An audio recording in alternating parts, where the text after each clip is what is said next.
품종 특성에 대해서 말씀드리고 다음은 친환경 재배를 하셔야 되니까 종자 소독에 대해서 이제 좀 말씀드리도록 하겠습니다.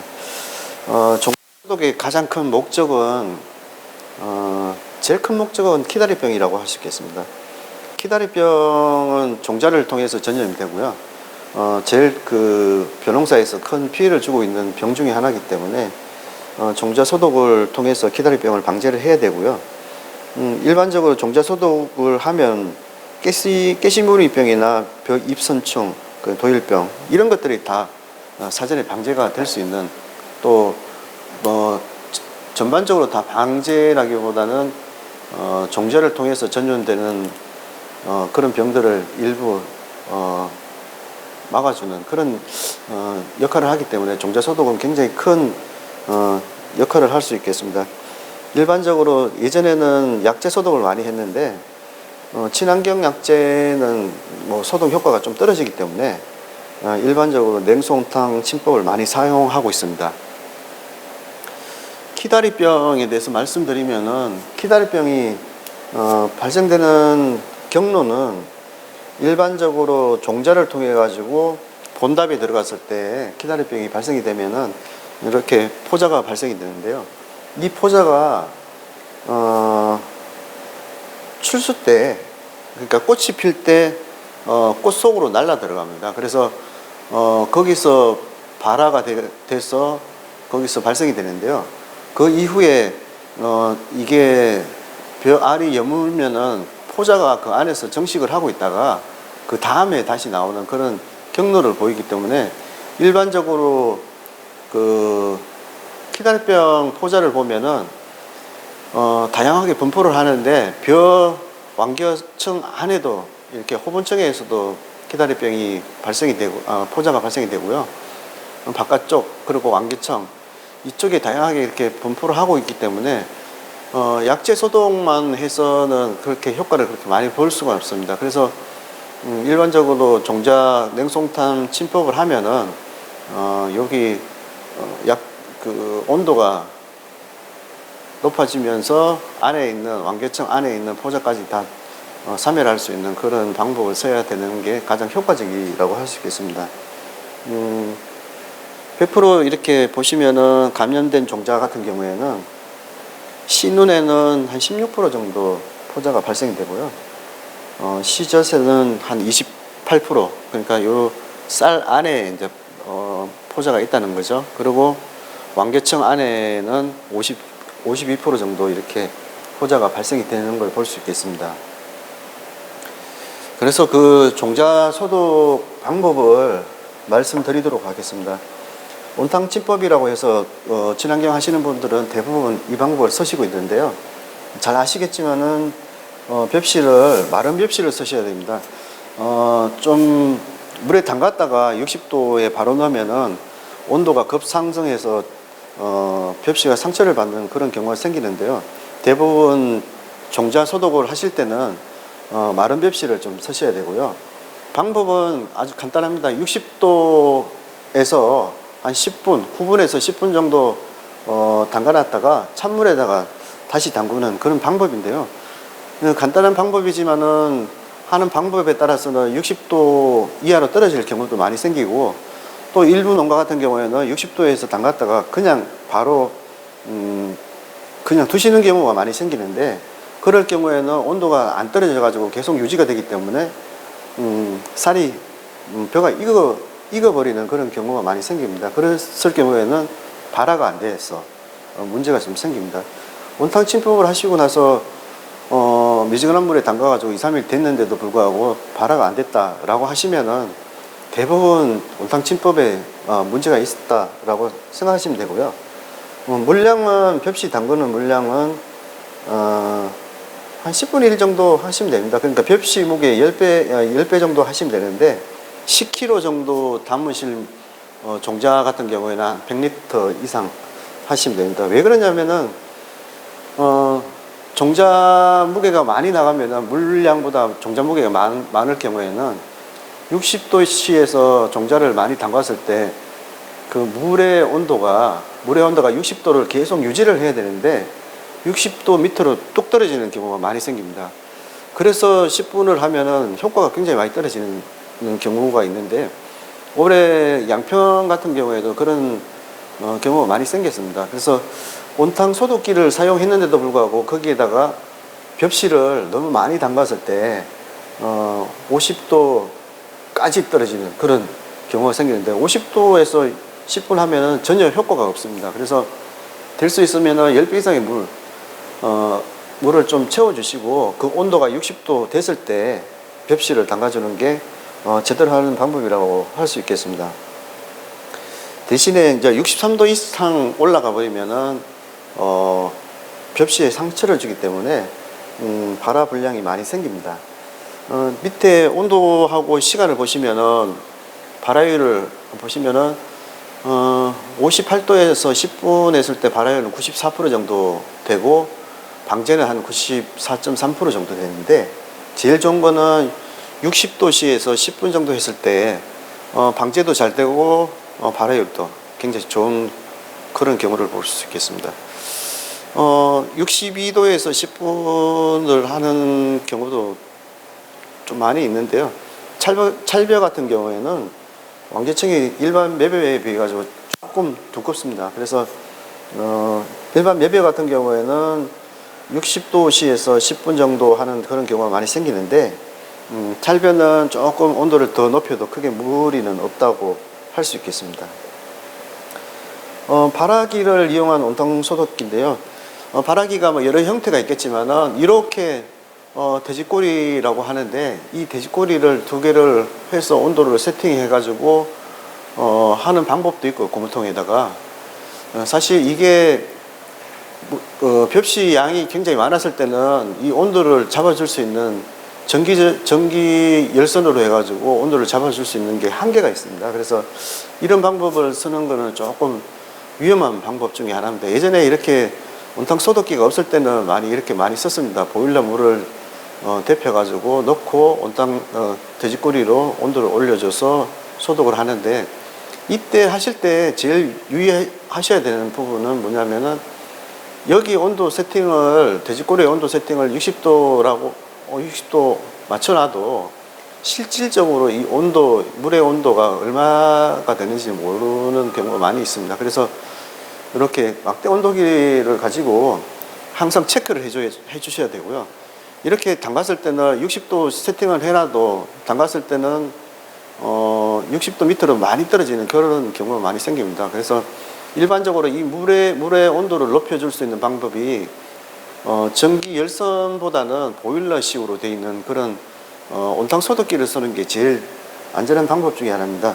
방법은 온탕 물을 데펴서 여기다가 60도를 유지한 물에다가 10분을 담갔다가, 그러고 나서 찬물에다가 다시 식혀주는 방법이 이게 온탕 소독법입니다. 그래서 온도를 낮춘 다음에 침종을 하는데, 침종은 약 한 30도에서 2, 3일 정도 이렇게 하고, 또 더 정확하게 하려면은 이렇게 하고 난 다음에 침종 때 친환경 약재 소독제가 있습니다. 그래서 친환경 약재 소독을 한번 더 해주시면은 방제가가 더 높이 올라갈 수 있습니다. 그래서 두 가지 방법을 쓰시는 게 제일 안전한 방법이라고 할 수 있겠습니다. 작년 같은 경우에는 키다리병이 굉장히 많이 발생이 됐는데요. 정부 보급청에서도 키다리병이 발생이 됩니다. 왜냐하면은 키다리병이 100% 없다고는 100% 없는 그런 종자는 없기 때문에 일부 이제 키다리병이 많이 일반 그 자율교환 종자 같은 경우에는 많이 발생이 되지만은 정부 보급종도 키다리병은 항상 있기 때문에 이 종자 소독을 꼭 해주셔야 되겠습니다. 종자 소독기가 아까 그런 방법도 있지만은 이렇게 자동으로 된 종자 소독기가 많이 시중에 판매가 되고 있습니다. 그래서 10kg짜리 망자루에다가 담아야 됩니다. 그래서 일반적으로 최근에는 이렇게 좀 간편하게 리프트나 이런 것들이 다 달려 있어 가지고 일일이 이제 사람 손으로 들어야 되는 그런 경우도 없고, 이게 소독이 다 되면은 자동으로 이렇게 10분이 되면은 올라옵니다. 올라와가지고 앞으로 쭉 나오면은 그냥 내리기만 하면 되는 그런 아주 편한 온탕 소독기가 있습니다. 근데 이게 가격이 좀 비싸기 때문에 장목반이나 아니면은 마을 단위로 해서 이렇게 한 대씩 구해가지고 같이 공동으로 사용하는 게 제일 안전한 방법이라고 하겠습니다. 그러시고 요 온탕 소독기의 물은 계속해서 사용하는 것보다는 하루에 한 번 정도, 한 번 쓰시고 나서는 다 버리시고 다시 물을 채워가지고 물을 데펴주는 게 좋겠습니다. 이 물 데피는 시간도 한 2~3시간 정도 걸리니까 미리 아침에 준비를 해야 될 것 같고요. 요 뒤에 보면은 물을 데펴주는 방법이 정기적으로 데펴주는 방법이 있고, 뒤에 보일러가 달려가지고 소형 보일러가 달려서 보일러에서 물을 데펴주는 그런 방법이 2가지 방법이 있는데, 일반적으로 보일러 해서 가스 보일러로 물을 데펴주면은 온도가 떨어지는 편차가 굉장히 적습니다. 그래서 안전하게 할 수가 있는데, 정기적으로 코일이 깔려가지고 정기적으로 물을 데펴주는 이런 온탕 소독기 같은 경우에는 물의 온도가 좀 떨어졌을 때 다시 그거를 원상 회복하는데 시간이 많이 걸리기 때문에 온탕 소독기의 효과가 많이 떨어지는 그런 경우를 볼 수 있습니다. 또 특히나 지금 보시는 이 온탕 소독기 같은 경우에는 40kg 정도 들어가는 그런 용량인데, 최근에는 이거보다 더 큰 온탕 소독기가 많이 나와 있습니다. 그런 경우에는 이게 한꺼번에 40kg 이상 들어가면은 물의 온도가 갑자기 보일러가 이 용량을 커버를 못 해주는 그런 경우가 생기고요. 그랬을 때는 온탕 소독기의 효과가 좀 떨어지고, 그리고 이 온탕 소독기를 구입을 했을 때 제일 첫 번째로는 구입 업체에서 이 센서가 어디가 달려 있는지 그 체크를 한번 해보시는 게 좋습니다. 이 온탕 소독기의 높이가 굉장히 높기 때문에 상부, 중부, 하부의 온도가 다 틀리거든요. 그래서 일반적으로 센서가 상부에 달려 있으면은 이 벽시가 밑으로 가라앉기 때문에 밑에서 폭기 장치를 해준다고 해도 온도 편차가 좀 생기는 경우가 좀 있습니다. 그래서 온도 센서를 어디에 다는 게 제일 중요한 건지 그것도 고민을 해야 될 부분이고요. 제가 보기에는 중간 정도의 그 온도 센서가 좀 부착이 돼서 그 전체적인 온도를 평균치를 내는 게 제일 좋은 방법이라고 할 수 있겠습니다. 친환경 약재를 이용한 종자 소독도 있습니다. 그래서 그 목초액을 예전에는 많이 이용을 해서 종자 소독을 했습니다. 목초액을 사용하실 경우에는 200배에서 10분에서 한 15분 정도 그렇게 침질을 한 다음에 좀 말리는 그런 방법이고, 키토산도 많이 썼고요. 최근에 CR100이라는 그런 종자 소독제도 많이 나오고 있습니다. 아까 말씀드린 것 같이 종자 소독기에서 소독을 한 다음에 CR100에다가 한 번 더 담갔다가 씻은 다음에 그 발화를 시키는 게 제일 안전한 방법 중에 하나라고 하겠습니다. 그래서 종자 소독을 끝낸 다음에 침종을 하는 그 소요 일수인데요. 일반적으로는 20도 이상에서 좀 미지근한 물에다가 담가 놓는 게 제일 좋습니다. 대부분 농가에서는 찬물에다가 이렇게 담가 놓고 발화가 안 된다고 자꾸 말씀을 하시는데, 벽시가 발화되기 위해서는 적산 온도라는 게 있는데, 일평균 기상을 따져가지고, 예를 들어가지고 오늘의 일평균 기온이 10도라고 하면은 그 10도가 열흘이 돼야 발화가 될 수 있습니다. 그래서 빨리 발화를 시키려고 하면은 물의 온도를 20도에서 30도 정도 맞춰주면은 한 3일에서 2일에서 한 3일, 뭐 30도 정도 되면은 2~3일이면 발화가 되는 경우가 있는데, 온도를 좀 미지근한 물에다 좀 해주시고 자주 좀 갈아주시는 게 좋겠습니다. 최근에 종자 소독 책에는 이렇습니다. 온탕 소독을 한 다음에 석회황이라는 그러니까 황이 들어간 그런 제재가 많이 있습니다. 그래서 일단은 온탕 소독을 한 다음에 찬물에서 좀 식혀가지고 석회황이라는 게 있습니다. 거기서 물 1리터에서 황 20ml를 섞어서 30도에서 한 24시간 정도 처리를 하면은 종자 소독도 되지만은 바로 발화가 바로 될 수 있는 그런 조건을 맞출 수 있겠습니다.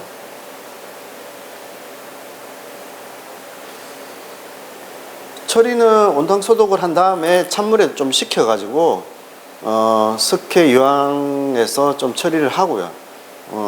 그 다음에 씻어야 됩니다. 계속해서 두면은 석회황이 그 벽시에 침투를 해가지고 발화 불량이 생길 수 있습니다. 그래서 꼭 세척을 해주시고 그 다음에 체화를 하시고 파종을 하시면 되겠습니다. 말씀드린 것 같이 아까 그 석회황을 세척을 안 할 경우에는 발화 불량이 굉장히 많이 생기기 때문에 꼭 발화 불량 세척을 좀 해주시고 일반적으로 석회황을 처리한 이 용기는 중성세제에 좀 소독한 다음에 사용을 해주시기 바라겠습니다. 품종별로 그 침종 온도에 따른 그 발화 특성을 보시면은 동진찰이나 화선찰 같은 경우에는 95% 정도 발화가 되려고 그러면은 20도에서 뭐 25도도 괜찮고 뭐 제일 좋은 방법은 아까 말씀드린 것 같이 20도에서 30도 사이에 온도를 유지해 주시면은 2, 3일이면은 다 발화가 되는 그런 경향을 보이겠습니다. 종자 소독은 이렇게 마치고요. 다음은 그 모짜리 관리에 대해서 말씀드리도록 하겠습니다. 모짜리 관리를 하실 때 모짜리 피해가 제일 많이 생기는 거는 고온하고 과습입니다. 그래서 고온 같은 경우에는 보통 비닐, 무적 비닐이나 이런 걸 덮어 놓고 4월 중하순쯤에 온도가 갑자기 확 올라가는 그런 경우가 좀 생기는데요. 그럴 때는 항상 환기를 좀 시켜주고 아니면 온도를 좀 떨어뜨려 줘야 되는데 그때 신경을 안 쓰시면은 불과 하루 만에 고온 피해를 받는 그런 경우가 좀 많이 생깁니다. 그래서 고온 피해 뭐 발생 원인은 고온이죠. 속비닐을 제거를 안 해주고 비닐하우스에서는 무적 비닐을 좀 쓰는 경우가 좀 생기는데요. 무적 비닐 같은 경우에는 온도가 하우스 온도가 바깥으로 빠져나가지 않는 그런 경우가 좀 생기고요.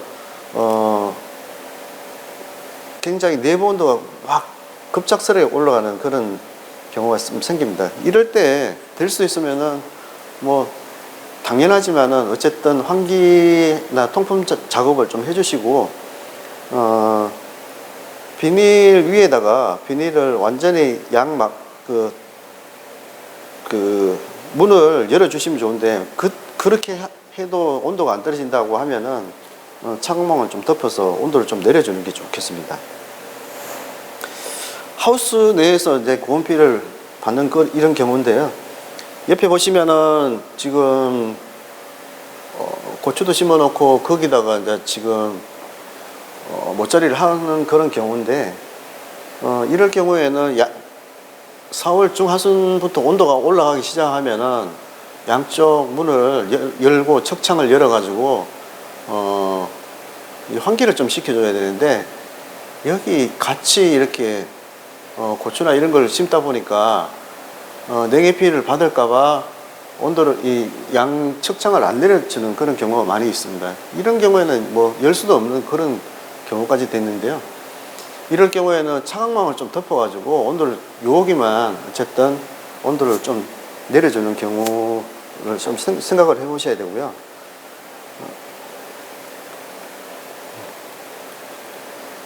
이런 경우도 마찬가지입니다. 보온 모짜리를 했는데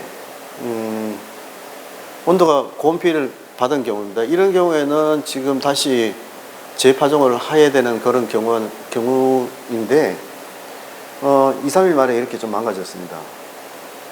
보시면은 섭해 피해도 많이 받았고요. 특히나 이런 경우에는 고온에다가 습해까지 같이 한꺼번에 오는 그런 경우가 있고요. 부직포를 덮어가지고 온도를 좀 낮춰주는 또 아침에 좀 벗겼다가 저녁에 다시 덮어주고 하는 그런 반복 작업을 좀 하셔야 됩니다. 그러시고 모짜리가 이제 발화가 제일 어렵지만은 발화가 돼서 잎이 2엽에서 3엽 정도 나왔을 때는 그 이후부터는 굉장히 간단합니다. 벼 같은 경우에는 물에서 자라는 그런 작물이기 때문에 물을 충분히 대주면은 2학기 이후에는 그 다음부터는 관리하기 굉장히 쉽습니다. 왜냐하면은 이 온도 관리가 굉장히 중요한데 물을 이렇게 충분히 대주면 2학기 이후에 충분히 대주면은 이 물이 낮에 그 온도에 의해서 따뜻하게 올라가서 야간 온도까지 이제 보완을 해주는 그런 경우입니다. 그래서 이렇게 물을 막아 놓으면은 섭해 피해는 안 나고, 섭해 피해는 어차피 발화할 때 나오는 그런 피해이기 때문에 큰 문제가 되지만은 2학기 이후에는 이렇게 물을 충분히 대줘도 여기 섭해 피해나 그런 경우가 없습니다. 대신에 이때 제일 많이 발생되는 문제가 뭐냐면은 낮의 온도하고 밤의 온도 편차가 굉장히 심하죠. 그래서 낮에는 굉장히 덥고 밤에는 굉장히 춥고 이러다 보니까 모가 스트레스를 굉장히 많이 받아가지고 뿌리 활착이 잘 안 되는 그런 경우가 많이 생기는데요. 그거를 예방해주기 위해서는 이렇게 물을 충분히 대주시면은 예방할 수 있습니다. 모두 균일하게 자랄 수 있고요. 이 이후부터는 그렇게 큰 문제가 안 생긴다. 단, 이 모판의 상토 같은 경우에는 영양분이 이제 그 배유가 소진이 되고 3학기 이후에는 거의 배유에는 영양분이 없습니다.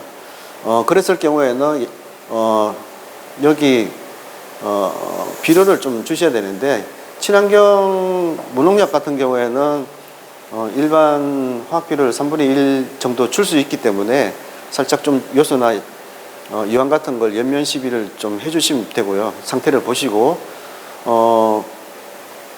또 뭐 무농약이나 유기 다 쓸 수 있겠지만은 일반 유박 비료를 물에 녹여서 좀 주셔야 되고, 이렇게 물을 좀 대놨을 때는 잎재를 그냥 좀 뿌려주셔도 되는데 너무 많이 뿌렸을 때는 잎이 타는 경우가 굉장히 많이 발생이 됩니다. 그래서 될 수 있으면은 물을 충분히 대주고 많은 양을 뿌리지 말고 조금씩 자주 주는 게 그렇게 좋겠습니다. 친환경 모짜리 하우스도 마찬가지입니다. 이렇게 물을 좀 많이 충분히 대줬고요.